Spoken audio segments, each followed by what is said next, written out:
Bismillahirrahmanirrahim. Assalamualaikum warahmatullahi wabarakatuh. Alhamdulillahi rabbil alamin. Hamdan katsiran tayyiban mubarakan fihi kama yuhibbu rabbuna wa yardahu. Wa sallallahu wa sallama wa baraka ala nabiyina Muhammadin wa ala alihi wa ashabihi ajma'in. Para pemirsa Salam TV rahimani Allah taala wa iyyakum jami'an. Kembali kita dipertemukan oleh Allah Subhanahu wa taala dalam kajian rutin kita ya, kajian kitab Al-Aqidah Syarah Al-Aqidah Al-Wasithiyah yang disyarahkan oleh Syekh Muhammad Ibn Shalih Al-Utsaimin rahimahullahu taala rahmatan wasi'atan. Pada pertemuan yang lalu sudah kita sampaikan bahwa ada beberapa pertanyaan ya yang terkait dengan Nabi Isa alaihi salam, karena kita ketahui bahwa Nabi Isa alaihi salam akan turun pada akhir zaman. Kenapa pembahasan ini bisa sampai ke sini? Karena ini terkait dengan Rasul kan. Ini sebenarnya kita ini masih membicarakan tentang apa yang disampaikan oleh Syekhul Islam Ibnu Taimiyah rahimahullah terkait dengan al-aqidah, i'tiqad al-firqah an-najiyah ahli sunnah wal jamaah adalah al-imanu billah. Ini sudah kita sampaikan pada pertemuan-pertemuan yang lalu. Kemudian al-imanu bil malaikah sudah juga kita sampaikan. Kemudian al-imanu bil kutub sudah kita sampaikan juga. Kemudian sekarang adalah al-imanu bil rusul. Nah, beriman dengan Rasul ini ada terkait dengan Nabi Isa alaihissalam. Kita ketahui bahwa Nabi Isa alaihissalam ya, beliau akan turun di akhir zaman, dan beliau akan turun ya, di antara misi terbesarnya adalah untuk membunuh Dajjal. Karena Dajjal nggak akan bisa meninggal dunia kecuali dibunuh oleh Isa alaihissalam ya. Nah, ada beberapa semacam syubhat begitu ya, mungkin pertanyaan lah begitu ya. Bagaimana kita mengkompromikan bahwa ya Isa alaihi salam yang akan turun di akhir zaman dengan perkataan yang mengatakan bahwa khairu hadil ummah Abu Bakar, bahwa sebaik-baik umat ini adalah Abu Bakar. Bagaimana kita mengkompromikan hal ini? Ya, Abu Bakar sebaik-baik umat, sementara nanti ada turun seorang rasul, bahkan seorang ulul azmi dari para rasul lagi. Jadi tingkatannya Masya Allah. Jadi sebagaimana kita sampaikan ya pada pertemuan lalu, ini bukan hanya tamu VIP, tapi tamu PPVIP gitu ya. Udah tinggi sekali ya. Jadi bagaimana kita menjawab ini? Bagaimana kita mengkompromikannya gitu kan? Syekh memberikan jawaban yang sangat luar biasa. Ada 3 sudut ya, ada 3 sudut pandang atau dari 3 faktor ya. Jawaban yang pertama bahwa Isa alaihissalam ya, seorang rasul dari ulul azmi ya, nggak mungkinlah kita membandingkan beliau dengan salah seorang dari umat ini. Jadi sebagaimana saya sampaikan, ini pembandingannya nggak benar. Ini kan nggak apple to apple gitu. Ini nggak sebanding, nggak sesuai gitu. Bagaimana kita bisa membandingkan mobil ya, mobil kita katakan ya, satu mobil ya, dengan bahwa bawaan mobil ini lebih banyak daripada mobil, lebih banyak bawaannya, lebih kencang jalannya daripada onta kita katakan. Ya nggak bisa. Mobil pickup lah kita katakan, atau mobil apalah gitu ya. Ya, lebih banyak bawaannya daripada onta, ya jelas. Ini nggak bisa. Pembandingan ini nggak benar. Nah, gitu kira-kira ya. Jadi nggak pernah juga kita terlintas dalam pikiran kita membanding-bandingkan beliau ya dengan salah seorang dari umat ini, hatta dengan Abu Bakar As-Siddiq radhiyallahu taala anhu warḍahu. Itu jawaban yang pertama. Jawaban yang kedua, bahwa Abu Bakar As-Siddiq adalah sebaik-baik umat kecuali dari Nabi Isa alaihissalam. Nabi Isa tentu beliau adalah terbaik, gitu kan? Kita katakan Abu Bakar adalah sebaik-baik umat kecuali dari Nabi Isa alaihissalam. Nabi Isa adalah tentu nggak bisa dibandingkan dengan Abu Bakar As-Siddiq radhiyallahu taala anhu wa ardhahu. Itu jawaban yang ketiga. Isa bukan dari umat Nabi Muhammad sallallahu alaihi wasallam. Isa bukan dari umat Nabi Muhammad sallallahu alaihi wasallam. Ada pertanyaan. Kalaulah bukan dari Nabi Muhammad, umat dari Nabi Muhammad SAW, bukankah beliau mengikuti syariatnya? Betul. Beliau bukan dari umat Nabi SAW, meskipun dia mengikuti syariatnya. Kemudian ada pertanyaan lagi. Bukankah beliau turun nanti akan membunuh babi, akan menghancurkan salib? Ya, bukankah dalam Islam itu boleh mengakui ahlul kitab? Ahlul kitab Nasrani dan Yahudi kan boleh dibenarkan hidup dengan kaum muslimin di negeri kaum muslimin dengan catatan mereka membayar upeti ataupun jizyah, ataupun kita katakan ada semacam iuran dari mereka dikutip, nah gitu kira-kira. Islam kan membenarkan itu, nggak mesti mereka memilih Islam. Kalau mereka bertahan di akidahnya yang batil itu nggak mengapa gitu kan. Tapi ternyata Isa alaihissalam nanti di akhir zaman nggak menerima kecuali Islam. Ya, la dini illa Islam, nggak ada agama kecuali Islam sama beliau alaihi salatu wasallam. Bagaimana kita mengkompromikannya? Mengkompromikannya mudah kata beliau. Ini pelajaran kita yang lalu ya. Ini saya ingatkan lagi supaya lebih merekatkan lagi ya pemahaman kita terhadap hal ini. Kita katakan bahwa Nabi SAW yang menghabarkan ini kan, yang menghabarkan bahwa Isa akan turun, bahwa dia akan nanti turun untuk membunuh Dajjal, menghancurkan, membunuh babi, dan juga menghancurkan salib. Yang mengatakan ini siapa? Nabi Muhammad SAW. Yang mempraktekannya siapa? Yang melaksanakannya siapa? Yang melaksanakannya adalah Nabi Isa alaihissalam. Maka itu tentu pengakuan Nabi SAW. Itu kan pengakuan bahwa syariatnya kan, syariat yang seperti ini akan diterapkan nanti di akhir zaman. Nah, kata Syekh Muhammad Shalih Al-Utsaimin, syariat di akhir zaman itu akan membatalkan syariat yang terdahulu, yang awal, yang terkait dengan masalah ini. Nah, gitu. Berarti nanti di akhir zaman syariat Nabi SAW yang ada adalah tidak menerima kecuali hanya Islam dan akan menghancurkan salib dan akan membunuh babi. Nah, itu kira-kira. Itu syariat Nabi Muhammad SAW. Yang menjalankan itu nanti siapa? Adalah Nabi Isa alaihissalam yang diturunkan oleh Allah SWT di Menara Putih di Damaskus di Syria sana. Demikian ikhwati billah azani Allah taala wa iyyakum jami'an sebagai murojaah ya, muqaddimah kita dalam kajian rutin kita kali ini dalam pertemuan ini. Mudah-mudahan ya, bisa dipahami dan bermanfaat yang sudah saya sampaikan ini. Sebenarnya kajian kita yang lalu ini ya. Ini saya murojaah lagi supaya lebih paham ya.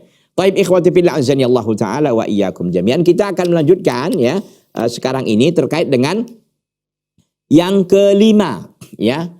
Dari pokok keimanan Ahlus Sunnah wal Jamaah adalah wal ba'tsi ba'dal maut. Ya, kita beriman bahwa akan ada kebangkitan setelah kematian. Ya, kita beriman bahwa akan ada kematian bahwa akan ada kebangkitan setelah kematian. Jadi sejatinya kita hidup ini ya, kita akan berpindah gitu. Jadi ruh ini adalah salah satu dikekalkan oleh Allah Subhanahu wa taala kan. Ruh ini waktu kita di alam rahim, ya di rahim ibu kita. Enggak lama kita. Hanya 9 bulan 10 hari. Atau 9 bulan. Ada 7 bulan pula gitu kan. Nah berpindah ke dunia ini. Di dunia ini di limit sekitar berapa? Sekitar 60 sampai 70. Nah nanti di barzakh. Baru nanti di alam akhirat. Baru ke surga atau ke neraka. Kan begitu. Ini perjalanan hidup kita. Dan kita beriman bahwa memang kebangkitan itu akan ada. Pasti ada setelah kita kematian. Jadi nanti kita mati akan selesai semuanya sebagaimana akidah orang-orang batin ini enggak benar. Bahwa al-ba'tsu bimanal ikhraj. Al-ba'tsu maksudnya adalah maknanya ikhraj, mengeluarkan. Yakni maksudnya adalah ikhrajun nasi min kuburihim ba'da mautihim. Mengeluarkan manusia dari kuburan-kuburan mereka ba'da mautihim, setelah matinya mereka. Jadi manusia mati, hewan-hewan mati ya. Manusia dari dulu banyak sudah mati. Mungkin di antara keluarga kita ada yang mati. Ibu kita, ayah kita, saudara kita, kakak kita, dan seterusnya. Banyak sudah mati. Tapi itu pun ikhrajun nas min kuburihim ba'da mautihim. Dikeluarkan manusia dari kuburan mereka setelah mereka nanti mati. Itu namanya al-ba'ats, kebangkitan. Kita dibangkitkan dari kuburan kita setelah kita meninggal. Ya, setelah kita meninggal tentunya. Setelah kita wafat. Ya. Wa hadza min mu'taqadi ahli sunnati wal jamaah. Ini merupakan salah satu i'tiqad atau keyakinan Ahlus Sunnah wal Jamaah bahwa semua yang mati itu akan kembali dibangkitkan oleh Allah Subhanahu wa taala dari kuburan-kuburan mereka. Akan bangkit semuanya.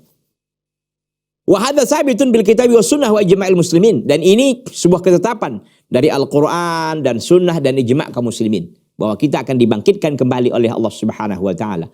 Bal ijma'ul yahudi wan nasara, bahkan ini ijma' orang Yahudi dan Nasara. Jadi kalau orang Nasara dan Yahudi itu mereka meyakini kata Syekh tentang adanya hari kebangkitan ini, bahwa manusia akan dibangkitkan dari kubur mereka. Haitsu yuqirruna bi anna hunaka yawman yub'atsun nasu fihi wa yujazawna. Bahwa mereka berkeyakinan dan mereka mengakui bahwa di sana ada satu hari yang dibangkitkan manusia padanya, wa yujazaun, dan mereka akan dibalas, akan diberi balasan.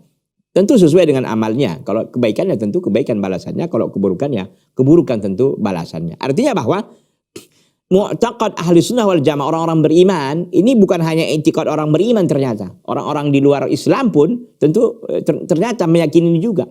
Ijma'nya orang Yahudi dan Nasara. Bahwa mereka berkeyakinan, beriktikad bahwa di sana ada satu hari yang dibangkitkan manusia di sana nanti semuanya. Wa yujazaun, dan mereka akan dibalas sesuai dengan amalan mereka.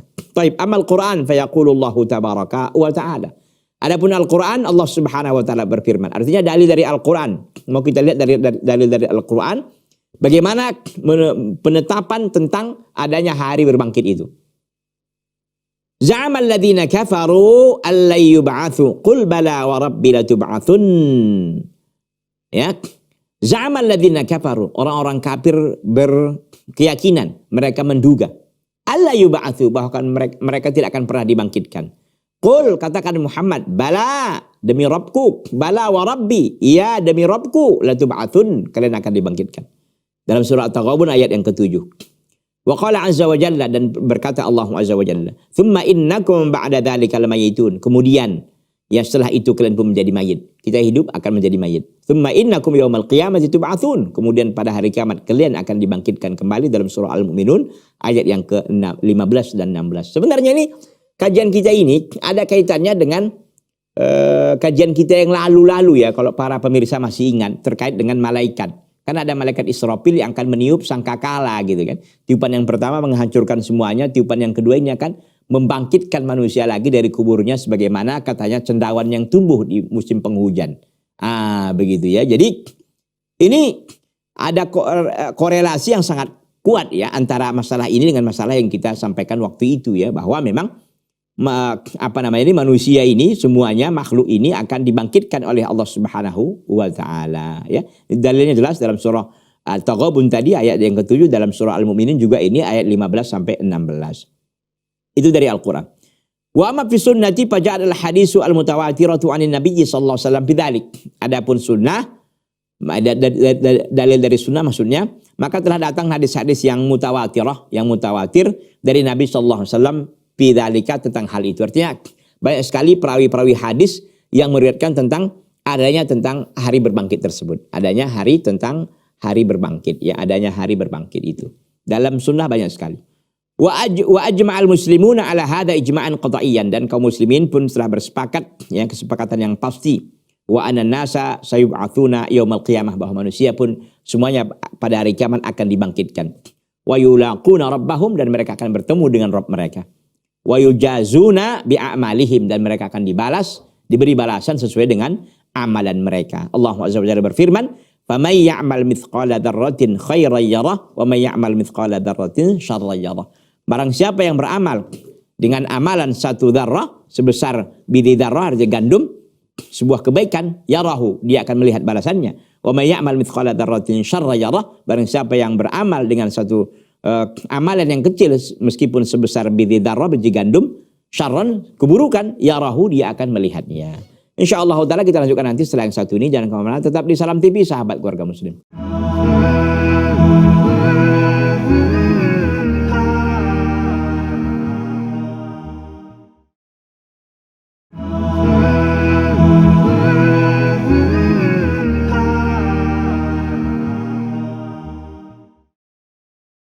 Ikhwati billah, a'azzani Allah taala wa iyyakum jami'an. Jadi ayat dalam surah Al-Zalzalah ayat yang ke-7 dan yang ke-8 ini menegaskan bahwa faman ya'mal mithqala dzarratin khairan yarah. Barang siapa yang beramal sebesar biji dzarrah kebaikan, dia akan melihat balasannya, dan barang siapa yang beramal sebesar biji dzarrah, biji gandum ya, sawi begitu yang kecil, keburukan, dia akan melihat balasan. Jadi semuanya akan menunggu hasil yang pernah dia lakukan di dunia ini. Allah Azza wa Jalla tidak tidur dan tidak ngantuk, akan membalas dengan lunas semua perbuatan manusia yang pernah ada di dunia ini. Maka sering kita sampaikan, manfaatkan waktu kita selama kita di dunia ini. Selama masih kita bisa bersedekah, selama masih bisa kita beramal, beramallah. Jangan sampai nanti kita sudah dicabut ya nyawa kita oleh Allah, apa yang bisa kita beramal lagi? Sementara nggak ada amal jariah kita, ya, nggak ada persiapan bekal kita, nggak ada stok kita. Jadi orang kaya itu mereka punya stok. Mereka sudah istilahnya manajemen risikonya tinggi. Bagaimana manajemen risikonya? Mereka punya usaha 5 cabang umpamanya. Mereka bisa mengatur 5 cabang ini, kalau ini rugi akan dibantu dari sini. Kalau ini rugi dibantu dari sini. Artinya kita pun begitu. Kita nanti setelah mati apa yang bisa kita, istilah orang kita cuankan. Gitu kira-kira ya. Kalau dalam jual beli, konteks jual beli kan gitu. Apa yang bisa kita cuankan? Artinya apa yang bisa kita jadikan duit? Gitu kira-kira. Jadi orang yang beriman itu pikirannya akhirat-akhirat aja bawaannya. Apa yang bisa kita nanti dapatkan setelah kita di kuburan sana? Ada nggak bisa amal soleh yang mengalir ini? Begitu. Ya. Ikhwati fillah azani Allah taala wa iyyakum jami'an.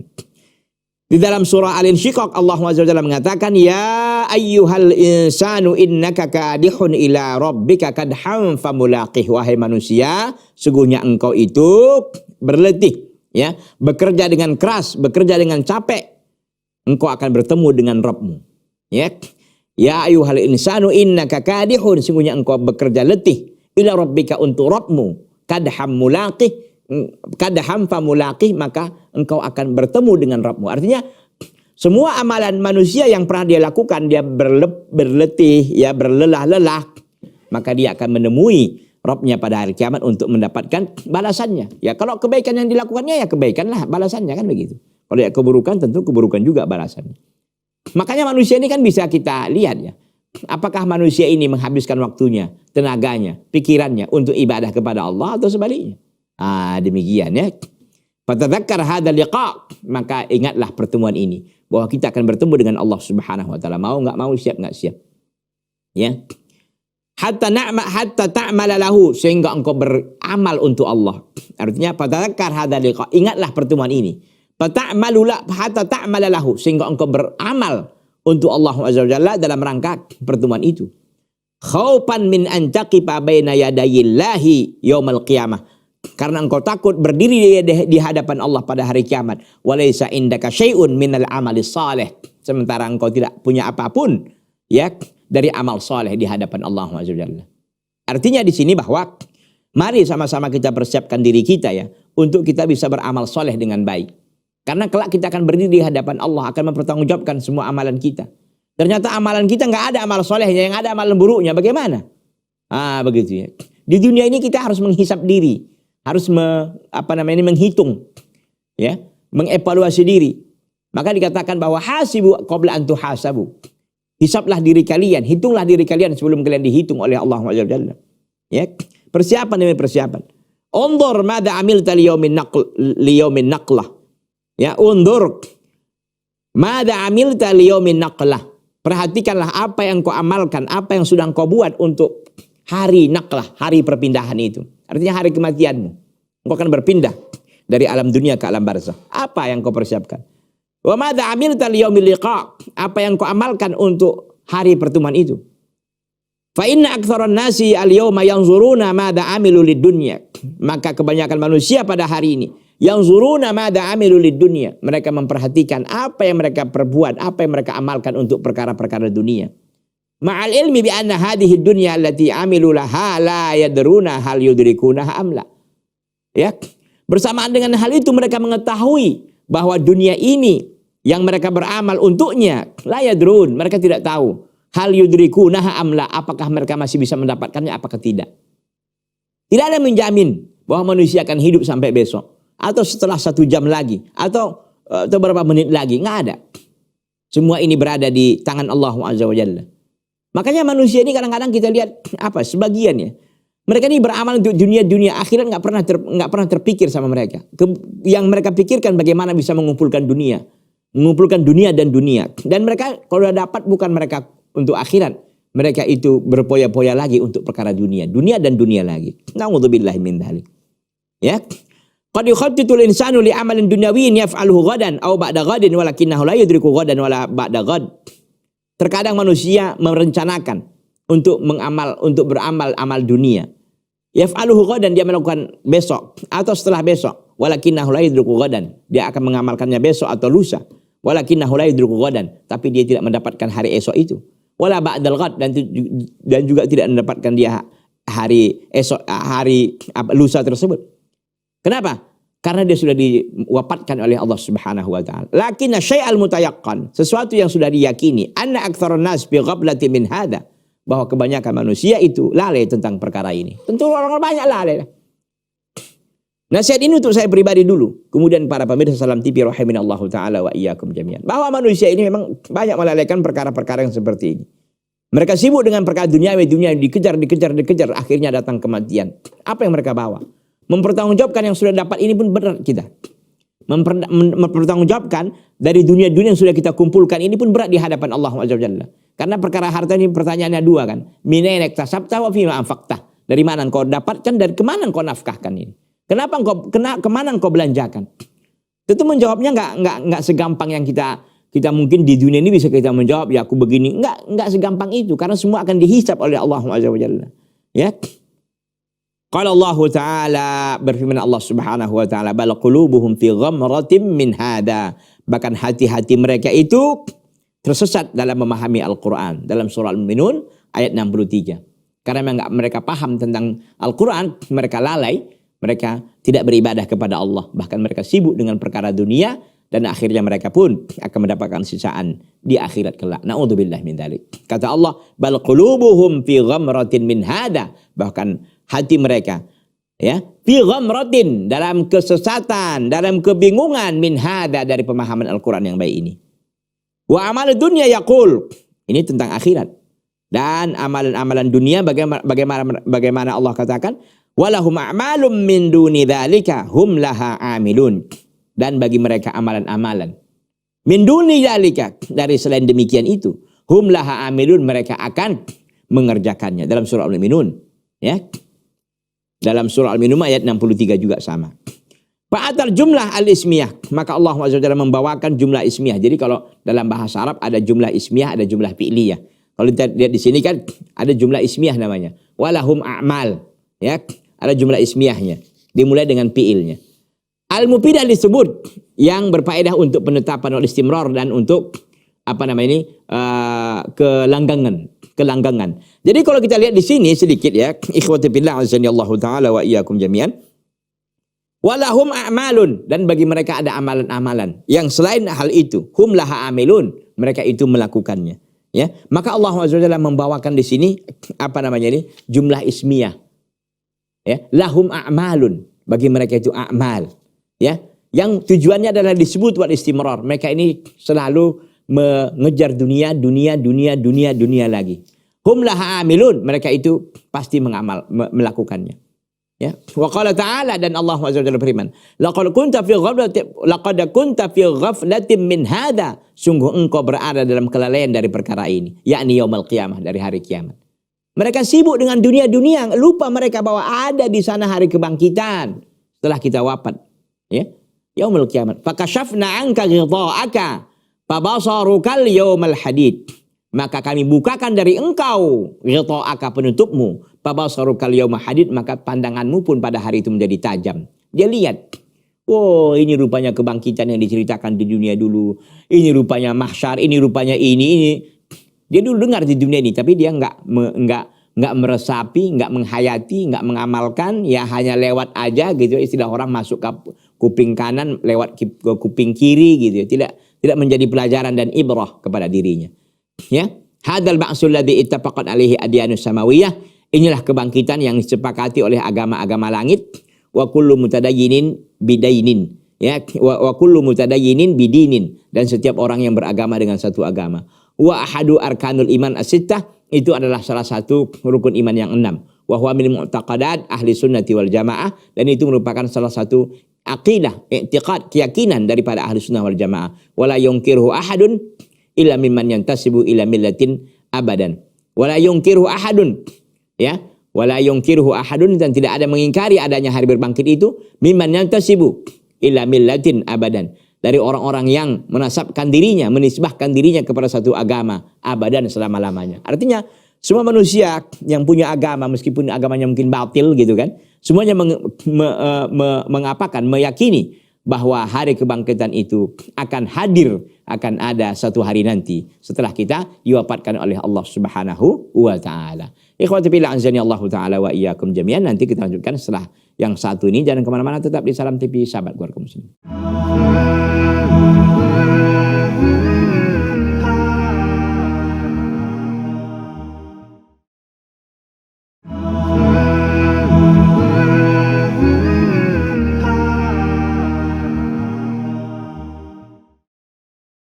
Ikhwati billah azani Allah taala wa iyyakum jami'an. Jadi salah satu mu'taqadat, keyakinan Ahlus Sunnah wal Jamaah adalah kita berkeyakinan dan mengimani bahwa akan ada hari berbangkit, bahwa manusia akan dibangkitkan oleh Allah SWT dari kuburan mereka setelah mereka diwafatkan oleh Allah Subhanahu wa taala. Kita lanjutkan ikhwati billah agar kajian kita ini semakin cepat, ya. Kita lanjutkan. wal imani bil qadari khairihi wa syarrihi, dan kita beriman dengan ketentuan Allah khairihi wa syarrihi, yang baik dan yang buruk. Begitu ya. Ada ruknu as-sadis al-imanu bil qadri khairihi wa syarrihi. Inilah rukun iman yang keenam, yaitu beriman dengan qadar, ketentuan ketetapan Allah, khairihi wa syarrihi, yang buruk, yang baik dan yang buruk. Ya, ketentuan Allah Subhanahu wa taala. Al-qadaru huwa takdirullahi azza wa jalla lil asya'. Al-qadar itu adalah takdirullah, ketentuan Allah Subhanahu wa taala lil asya', terhadap segala sesuatu. Ya, jadi al-qadar adalah takdirullah. Apa takdir? Ketetapan. Ketetapan Allah Subhanahu wa taala lil asya', terhadap segala sesuatu. Nah, ini dia. Ketetapan Allah Subhanahu wa taala terhadap segala sesuatu, ya. Wa qad kataba Allahu maqadira kulli syai'in qabla an yakhluqas samawati wal ardi, ya, qabla an yakhluqas samawati wal arda bi 50 alf sanatin. Dan jadi kita katakan beriman kepada qada dan qadar. Ini ada qada dan qadar, ya, tapi di sini dikatakan beriman kepada qadar khairihi wa syarrihi, ketetapan Allah yang baik dan yang buruk. Al-qadar yaitu takdirullah, ketentuan Allah lil asya', terhadap segala sesuatu, ya. Segala sesuatu selain diri Allah, ya. Arasy, kursi, segala macam. Allah Azza wa Jalla menuliskan maqadir kulli syai', ya. Maqadira kulli syai'in, yakni ketetapan segala sesuatu kapan? Qabla an yakhluqas samawati wal ard, sebelum Allah ciptakan langit dan bumi. Bi 50 alf sanah, yaitu 50.000 tahun. Allahu Akbar. 50.000 tahun. 50.000 tahun sebelum penciptakan langit dan bumi, ini semua ketetapan ini telah dicatat oleh Allah Subhanahu wa taala. Hatta duduk kita di sini pun itu sudah dicatat oleh Allah Subhanahu wa taala. Ya. Bahwa kita duduk seperti ini, para pemirsa dengan keadaan yang seperti itu juga, itu sudah dicatat oleh Allah kapan? 50.000 tahun sebelum diciptakan oleh Allah Azza wa Jalla langit dan bumi. Hadis ini diriwayatkan oleh Imam Muslim rahimahullahu taala. Jadi Allah sudah tulis, tetapkan jodoh Anda yang ada hari ini. Oh, ini yang ketetapan Allah ini 50.000 tahun sebelum diciptakan langit dan bumi, dan seterusnya dan seterusnya. Kama qala Allah taala, sebagaimana Allah Subhanahu wa taala berfirman. Alam ta'lam, tidakkah engkau mengetahui? Annallaha ya'lamu ma fis sama'i wal ard, bahwasanya Allah mengetahui apa yang ada di langit dan apa yang ada di bumi. Inna dzalika fi kitab, semuanya itu ada dalam catatan Allah. Inna dzalika 'ala Allah yasir, hal itu mudah dan gampang bagi Allah Subhanahu wa taala. Jadi semuanya tercatat. Semua. Jadi bukan berarti oh yang baru-baru gimana nih Pak Ustaz? Pesawat ada, yang baru-baru dulu nggak ada. Semuanya telah dicatat. Itulah maha kuasanya Allah, maha mengetahuinya Allah Subhanahu wa taala. Ya, yang belum ada pun sudah dicatat oleh Allah Azza wa Jalla. Semuanya. Ya, jadi yang ada hari ini bukan catatan baru, ini sudah dicatat oleh Allah lama, telah ditentukan oleh Allah Azza wa Jalla 50.000 tahun sebelum diciptakan langit dan bumi. Dalam surah Al-Hajj ayat yang 70, ya. Alam ta'lam anna Allah ya'lamu ma fis sama'i wal ard, inna dzalika fi kitabin, inna dzalika 'ala Allah yasir. Alam ta'lam, apakah engkau tidak mengetahui bahwasanya Allah Azza wa Jalla ya'lamu ma fis sama'i wal ard, Ia mengetahui apa yang ada di langit dan apa yang ada di bumi. Inna dzalika fi kitab, semuanya itu dalam catatan Allah. Inna dzalika 'ala Allah yasir, hal itu sangat mudah bagi Allah Subhanahu wa taala. Dalam surah Al-Hajj ayat yang ke-70. Qauluhu, dan perkataan Syekhul Islam Ibnu Taimiyah rahimahullah, khairihi wa syarrihi, yang baiknya dan yang buruknya. Amma wasful qadar bil khair fal amru fihi zahir. Ya, adapun penyipatan, ya, penyebutan al-qadar dengan kebaikan, fal amru fihi zahirun, maka perkaranya sangat jelas, kata Syekh Muhammad bin Shalih Al-Utsaimin. Ya, kalau kebaikan, ya, itu kan perkara yang sangat jelas, ya. Orang bisa memahami dengan baiklah. Wa amma wasful qadar bisyarr, adapun penyebutan penyipatan al-qadar dengan keburukan, fal murad bihi syarrul maqdur la syarrul qadar. Maka adapun penyipatan al-qadar dengan keburukan, fal murad bihi, maka yang dimaksudnya adalah syarrul maqdur, keburukan objeknya. La syarrul qadar, bukan keburukan penetapannya. Nah, ini harus dipahami nih para pemirsa Salam TV rahimanallahu taala wa iyyakum jami'an. Jadi kalau dimaksud dengan sifat qadar itu kebaikan, saya kira jelas ya, amrun zahir, semua orang bisa mengerti lah ya. Tapi kalau disifatkan al-qadar, wasful qadar bisyarr, ketetapan Allah yang buruk, maksudnya bagaimana ini? Maksudnya itu syarrul maqdur, yang objek itu. La syarrul qadaril ladzi huwa fi'lullah, bukan ketentuan Allah yang dia itu adalah perbuatan Allah, bukan. Jadi penulisan itu ya, yang telah ditetapkan oleh Allah Azza wa Jalla itu bukan sebuah keburukan. Ya, yang menjadi keburukan itu justru adalah objeknya itu, bukan penetapan itu. Harus dipahami ya. Ini sekali saya ulangi bahwa wasful qadar bisyarr, ya, kita menyifati qadar itu dengan keburukan kan, khairihi wa syarrihi kan gitu. Limanu bil qadar khairihi syarrihi, kebaikan dan keburukannya. Kalau kebaikannya mungkin bisa kita pahami lah. Tapi kalau keburukannya, maksudnya keburukan qadar itu bagaimana? Maksudnya adalah syarrul maqdur. Apa itu? Maksudnya adalah syarrul maqdur. Yaitu apa? Keburukan objek yang ditentukan. Bukan terkait dengan penulisan dan penetapan itu. Gitu ya. Jadi agar ini clear, agar ini dipahami ya, bahwa penetapan ya, penulisan itu ya, itu merupakan perbuatan Allah Azza wa Jalla, itu adalah apa? Itu bukan keburukan pada hakikatnya. Yang keburukan itu apa? Objeknya nanti ketika itu terjadi. Begitu. Ikhwati fillah, a'azzani Allah taala wa iyyakum jami'an. Fa inna fi'lallah azza wa jalla laisa fihi syarrun. Adapun perbuatan Allah azza wa jalla tidak ada keburukan di dalamnya. Perbuatan Allah tidak ada yang buruk. Kullu af'alihi khairun wa hikmah. Semua perbuatan Allah itu kebaikan dan hikmah. Lakinna syarra fi maf'ulatihi wa maqduratihi. Tapi keburukannya itu ada pada maf'ulatihi, dalam objeknya dan dalam ketentuannya, dalam yang telah ditentukan itu, objeknya, gitu. Bukan dalam hal penulisan dan penetapannya itu, bukan. Gitu ya. Jadi fasyarruhuna, maka keburukan di sini bi'tibaril maqdur wal maf'ul. Adapun keburukan di sini maksudnya ditinjau dari objek. Ditinjau dari objeknya, ditinjau dari apa yang menjadi kejadiannya itu yang buruk gitu ya, bukan penetapannya itu. Wa amma bi'tibaril fi'li, adapun mengenai perbuatan, pala, maka ini bukan keburukan. Walihada qala Nabiyyu alaihi salatu wasalam, oleh karena itu Nabi sallallahu alaihi wasallam mengatakan dalam riwayat Muslim ya, dari hadis Ali bin Abi Thalib radhiyallahu taala anhu, wa syarru laisa ilaik, dan keburukan tidak pernah ada kepadamu ya Rabb. Wa syarru laisa ilaik, dan keburukan tidak ada kepadamu ya Rabb. Artinya keburukan tidak pernah datang dari Allah Subhanahu wa taala, ya. Perbuatan Allah maksudnya tidak ada keburukannya. Tapi objeknya nanti itu bisa jadi keburukan. Tapi tentu ada hikmah di balik itu semuanya. Ya, kita lihat ya. Pamasalan sebagai contoh. Ini mungkin agak sedikit berat, ya, tapi saya berharap para pemirsa bisa bertahan ya, bisa memahami dengan baik ya. Pamasalan sebagai contoh. Nahnu najidu fil makhluqat al-maqdurati syarran. Sebagai contoh kata beliau, nahnu, kita najidu, kita mendapati fil makhluqat, di makhluk-makhluk Allah, al-maqdurat syarran. Objek-objek, ketentuan-ketentuan yang buruk. Tapi al-hayat, maka di dalam makhluk-makhluk ini ada al-hayat, yaitu ular-ular. Wal aqarib, kala jengking. Wasiba, dan binatang-binatang buas. Wal amrad, dan penyakit-penyakit. Wal faqru, kepakiran. Wal jadbu, kekeringan. Wa ma asbaha dzalik, dan yang lain-lain. Ini kan semuanya buruk.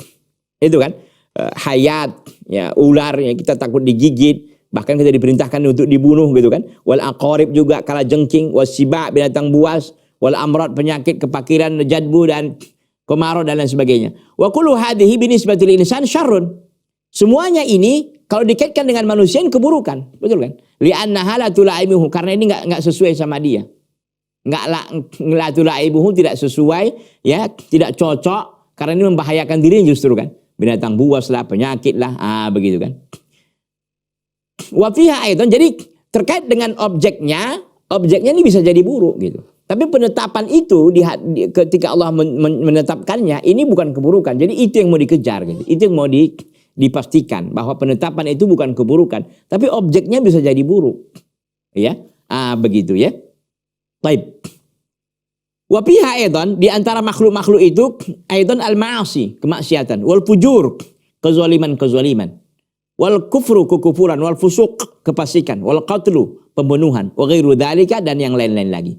Wa kullu hadhihi syarrun, semuanya keburukan kan?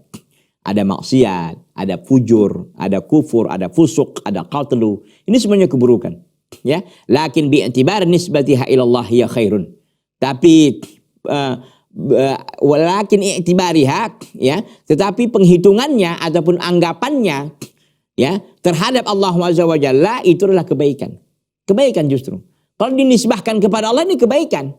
Li'anna Allah Azza wa Jalla lam yuqaddirha illa li hikmatin balighatin 'azimatin. Karena sesungguhnya Allah Subhanahu wa taala tidaklah menentukannya kecuali karena ada hikmah yang sangat dalam, yang sangat agung. Arafaha man arafaha wa jahilaha man jahilaha. Taulah orang yang mengetahuinya dan bodohlah orang yang bodohnya. Artinya tahu orang yang tahu mengetahuinya dan tidak tahulah orang yang tidak tahunya. Artinya orang yang tahu akan mengerti bahwa ternyata banyak hikmah dibalik dari penciptaan ular, penciptaan kalajengking, penciptaan hewan buas, penyakit dan lain sebagainya. Contohlah ular. Apa kebaikannya? Banyak. Bisa dijadikan, dimanfaatkan orang untuk apa? Untuk kulitnya ya. Kulitnya bisa dimanfaatin untuk, kita katakanlah untuk apa ya? Untuk kebutuhan manusia. Apakah itu untuk sepatu? Apakah untuk tas, tali pinggang setelah dibersihkan tentunya, ya. Dengan apa namanya, dengan menghilangkan lendir dan sebagainya gitu kan.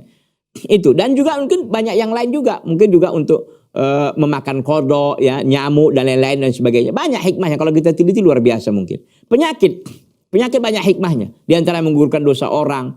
Mungkin ini juga menjadi apa ya, uang masuk bagi dokter. Kalau nggak ada penyakit gimana coba, dokter gimana mau kerjanya, dan seterusnya dan seterusnya. Banyak sekali hikmah-hikmahnya. Taulah orang yang mengetahuinya dan tidak tahu orang yang jahil ataupun orang yang tidak mengetahuinya tentunya. Ikhwati fillah azani Allah taala wa iyyakum jami'an. Insyaallah taala kita akan lanjutkan pada pertemuan yang akan datang. Mudah-mudahan apa yang saya sampaikan bermanfaat. Hadza wa sallallahu wasallama wa baraka ala nabiyina Muhammadin wa ala alihi washabbihi wasallam. Subhanaka Allah bihamdika asyhadu an la ilaha illa anta astaghfiruka wa atubu ilaika. Wassalamualaikum warahmatullahi wabarakatuh.